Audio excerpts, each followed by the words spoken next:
What's up, guys? We're back with more picks and predictions. This weekend, we got UFC 309 in New York City at Madison Square Garden. The card is headlined by Jon Jones versus Stipe Miocic for the heavyweight championship. And in the co-main event, we have Charles Oliveira versus Michael Chandler in a 5-round rematch.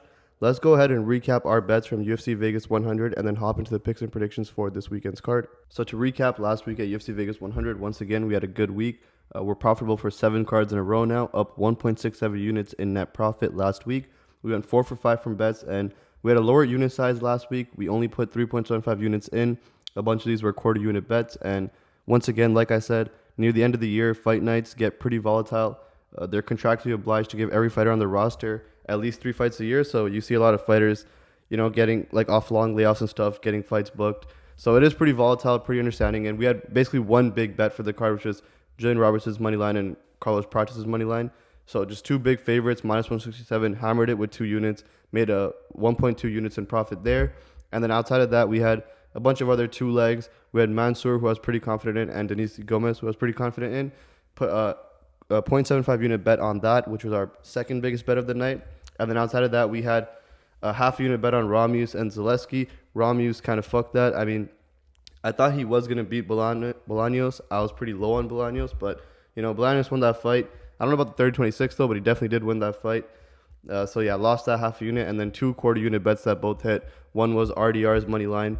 I thought RDR would beat GM3, but GM3 is a tough opponent, and GM3 is doing really well in that fight. And then the Ramiz versus Bolaños over 1.5 rounds.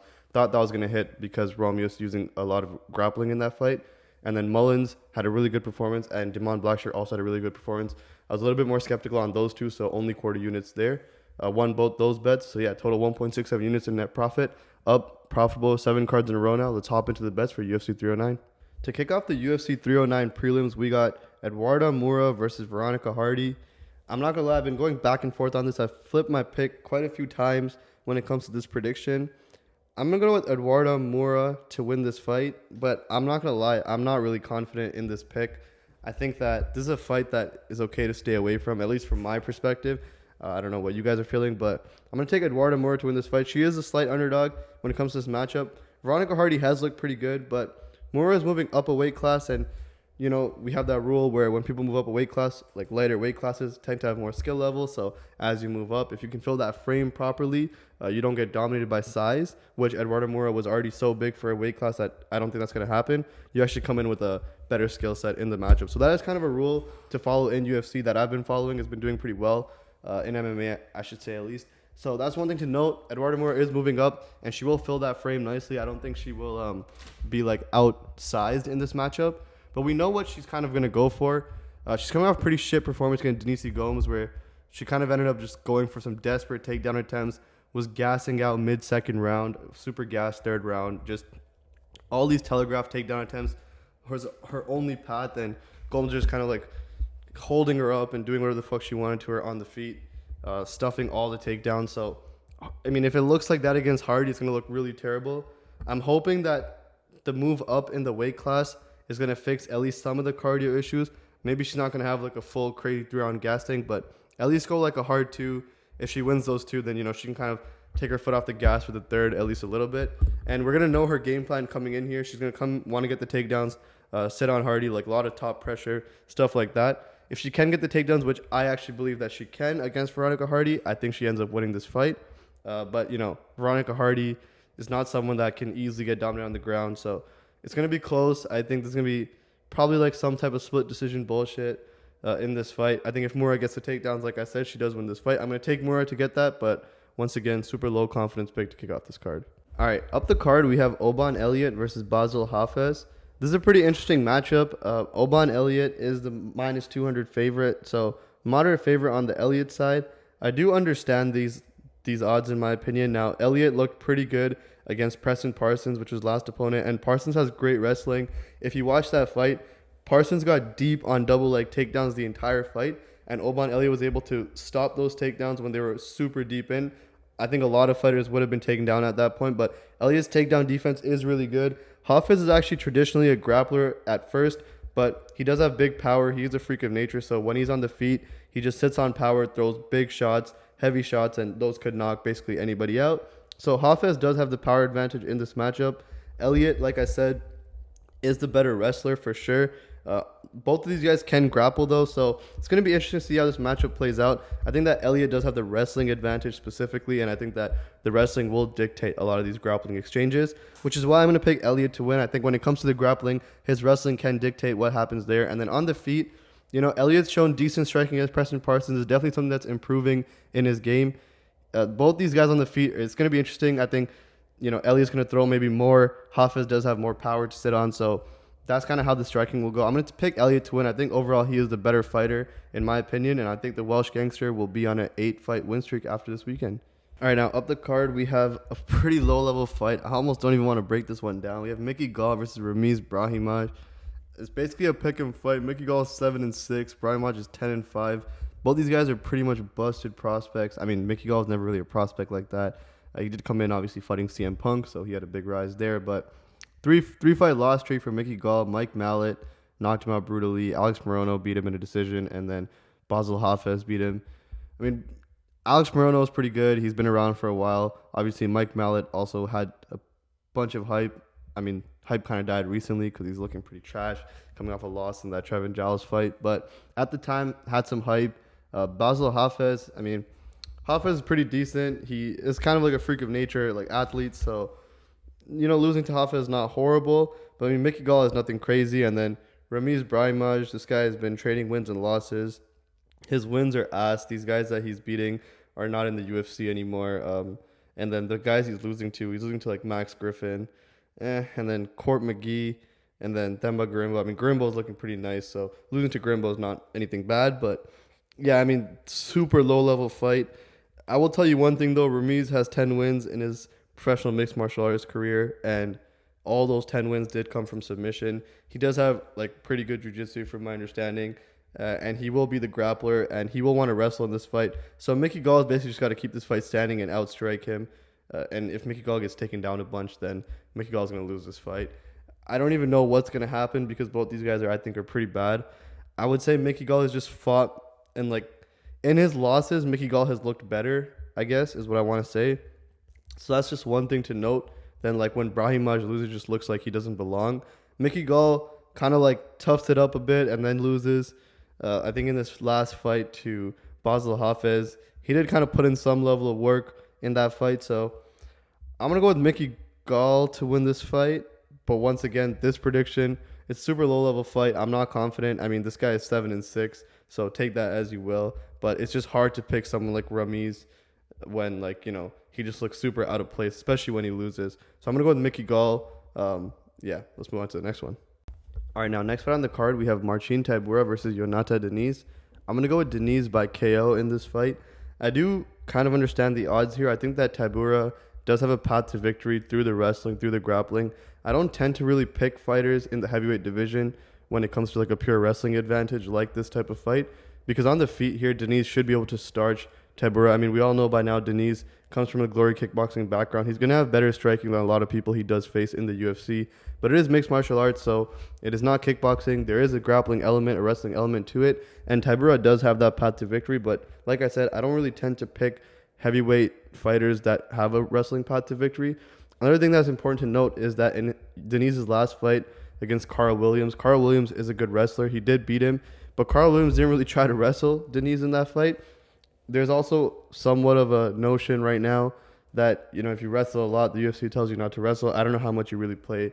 I don't know how much that really plays into like bets and stuff like that. It's kind of hard to think that the UFC is telling fighters how to fight. That would be really weird. That would be pretty, that would straight up just be rigging the sport. So I'm not going to assume that the UFC is telling fighters how to fight, but it is an interesting outcome. Alexander Romanov and Rodrigo Nascimento, they fought, I think, like 2 cards ago.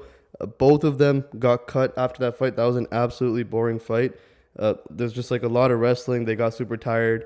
They were kind of just sitting on each other. It was like blob versus blob. And after that fight, Romanov won, got released. Rodrigo Nascimento also got released from the roster. So something to note. I mean, the UFC doesn't like to see like boring ass fights. And like I said, last fight, Jhonata Diniz beat Carl Williams, and Williams did say that there was like rumors that the UFC had told him not to wrestle and stuff like that. He did not try to wrestle that fight. So interesting to note, Tybura does have a path to victory through the wrestling, but I'm going to take Diniz to get it done. I think that, every round starts on the feet. I think Diniz just needs a little bit of time to knock Tybura out. Tybura can get knocked out, and Diniz does have the power and the striking to get it done. So I'm going to take Diniz by knockout, but I can kind of understand the line with Tybura having a chance. But Tybura is also on short notice, so that's the last thing I'll probably add to that. Tybura on short notice, has to wrestle to win this. I'm going to go with Diniz to get the win by KO. All right, next fight on the card, we have Jim Miller versus Damon Jackson. I'm going to go with Damon Jackson to beat Jim Miller this weekend.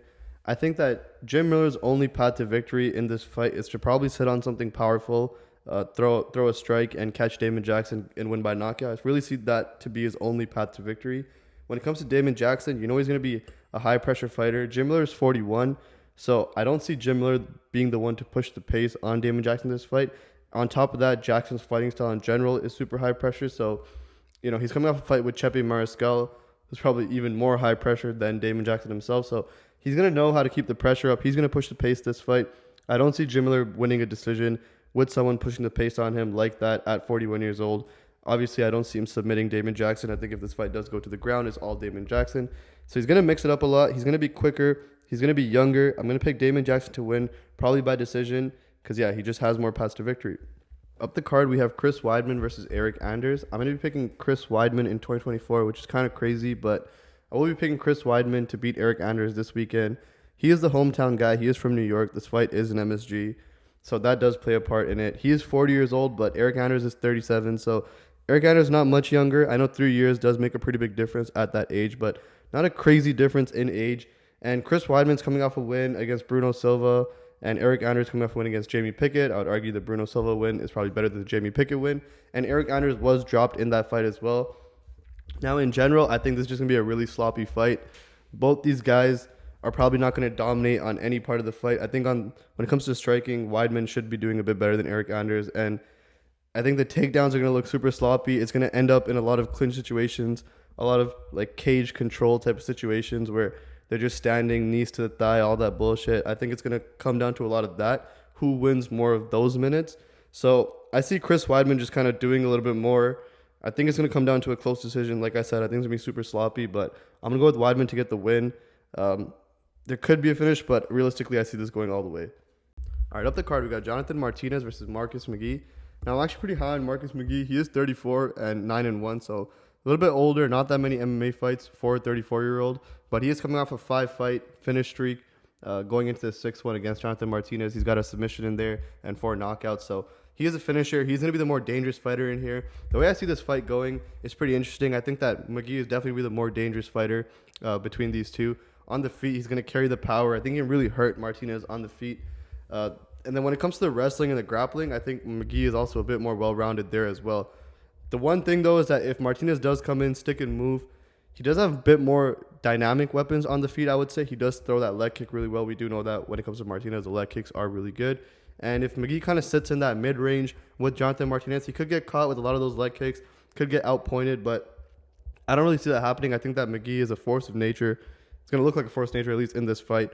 And he's going to be able to come in, get Martinez's respect with some power shots, potentially even hurt him on the feet. And I think that'll also open a lot of the wrestling and takedowns for him. He is pretty good at timing takedowns. So I think he's going to open it all up for him. He's able to mix it up. I do see him actually finding a finish in this matchup. So I'm going to take McGhee. I think he can finish Martinez. And yeah, let's move on to the next one. To kick off the main card, we got Mauricio Ruffy versus James Llontop. I'm going to make this one super quick. Mauricio Ruffy's going to smoke this guy. I like James Llontop. He's a pretty tough dude, but he's got nothing on Ruffy. Ruffy's going to be the much quicker fighter here. He's going to knock him out. I'm not going to waste too much time on this one. I mean, I don't really see a path to victory for Llontop. Ruffy's also fighting nerds. I mean, we know what the fighting nerds are built out of. It's been 2024. You got to bet fighting nerds all the way. They're not going to lose. I mean, we just saw what Carlos Prates was able to do to Neil Magny. So we're going to go with Ruffy by KO. And yeah, let's move on to the next one. Next fight on the card, we have Karine Silva versus Viviane Araujo. I'm going to go with Karine Silva to win this fight. I think on the feet, there's no real competition. She's going to have a big advantage on Viviane. And Viviane's going to want to get some takedowns in this fight. But the thing is, I don't see Karine Silva getting dominated on the ground. I also don't think that Karine Silva is a slouch on the ground. I think she has pretty good jiu-jitsu, really good submissions. She's going to be live, and it's going to be hard for Viviane to kind of just wet blanket her in this matchup. Outside of that, I just don't see a path for Viviane to win this fight. I like Karine Silva to get it done. I definitely think that for all the moments on the feet, Karine Silva should be winning all those minutes as this fight goes to the ground. If it does, I mean, I do see Viviane getting maybe like a few takedowns, especially early on, maybe round 1. So look for something close in round 1. If Viviane does get a takedown early, I wouldn't be surprised. But as this fight goes on, I think Karine Silva will really start to take over, really start stuffing the takedowns. And yeah, I'm going to go with Karine Silva to win. I do like the spot for her. Next fight on the card, we have Bo Nickal versus Paul Craig. Now, if you did see our Instagram video of betting 10 cents per follower on Paul Craig, just a reminder, that is just for fun. I will actually be placing that bet, but it's just a lottery ticket, something to garner engagement. I'm not stupid. Like, obviously, if I had to make a serious pick, Bo Nickal is the pick. He is minus 1,200 on the sports books right now. His striking has been looking better too, definitely improving in the striking department. We know he's known to be this really good NCAA wrestler, so when it comes to wrestling, Bo Nickal has all the advantages. The only real path I think that's live for Paul Craig, like I said, is by submission. I mean, Paul Craig does have a really good guard, so, you know, if Bo Nickal does end up in Paul Craig's guard, Paul Craig could throw up a triangle. It's probably the only real path for Paul Craig, but I'm not going to spend too much time here. Bo Nickal is definitely better everywhere else. Paul Craig by sub is probably the only thing that's live, but it's not really live. I think it's still just a pipe dream. And yeah, we're going to go with Bo Nickal, and we're going to move on to the next one. Up the card, we have the co-main event. We have Charles do Bronx Oliveira versus Michael Chandler in a 5-round rematch. Their first fight was pretty close. I mean, Oliveira was almost done in round 1 before he pulled guard, survived, and then came out and knocked Chandler out in round 2. Chandler has 5 fights in the UFC. He had his debut win against Dan Hooker, but outside of that, he's only really beat Tony Ferguson in 2022, who was absolutely washed. He beat him with that brutal front head kick that went pretty viral. So I'm going to pick Charles Oliveira to win this fight. It's hard not to pick him. They fought before. Oliveira won. If you do a bunch of MMA math, Chandler's also lost to Poirier and Gaethje, who Oliveira has also beaten. So it's kind of dumb to pick against Oliveira here, but Chandler's always live to do something stupid, and, you know, he has the power to finish anyone. And then same with Oliveira. I mean, Oliveira's always live for some crazy shit to happen in his fight. So it's not going to be close as such. I think this fight does end in a finish for sure, but I think while it's on, it's going to be all pressure from the rip, like how both of these guys do like to fight, and someone's definitely getting finished. It's hard to pick against Oliveira, though. I'm going to take Oliveira to beat Chandler this weekend. And in the main event, we have Jon Jones versus Stipe Miocic in a 5-round fight for the undisputed UFC heavyweight championship. I'm going to go with Jon Jones to win this fight. That's no surprise. Jon Jones literally has this fight everywhere. He's 37 years old. Stipe is 42 years old. Stipe hasn't fought in almost 4 years. His last fight was a knockout loss to Francis Ngannou. Jon Jones also hasn't fought in almost 2 years, though. His last fight was a win against Cyril Gane. In the first round, he made it look easy, choked him out. Jon Jones can do whatever the fuck he wants in this matchup against Stipe. If he wants to shoot a takedown early and get this done right away. If he does stay standing, though, he leaves that little window open for Miocic by KO. But realistically, that's not happening. Jon Jones is going to win this fight. He'll do it inside the distance as well, and he's going to make it look easy. And that does it for all the picks and predictions for this weekend's UFC 309 card. Definitely check out our Discord. It's absolutely free. The link is in our bio on all our socials. Our Discord is a free community full of UFC fans. So if you ever have any fights you want to break down, any questions you have, any opinions you might want, hop in the Discord. Myself is obviously I'm there, and then there's also a bunch of UFC fans in the Discord as well. So cool people to talk to. So check that out. It's completely free. And if you did want to check out our premium, it is on kopicks.win. It's $20 a month, and what comes with it is our entire bet slip for every single UFC card with our unit sizes and the odds we got the bets at. So yeah, check out kopicks.win. If you do want to get premium, once again, it is $20 a month. And then definitely join our Discord. Like I said, it's absolutely free, and it's a pretty thriving community at the moment. So yeah, we want to grow that, and good luck on everyone's bets this week.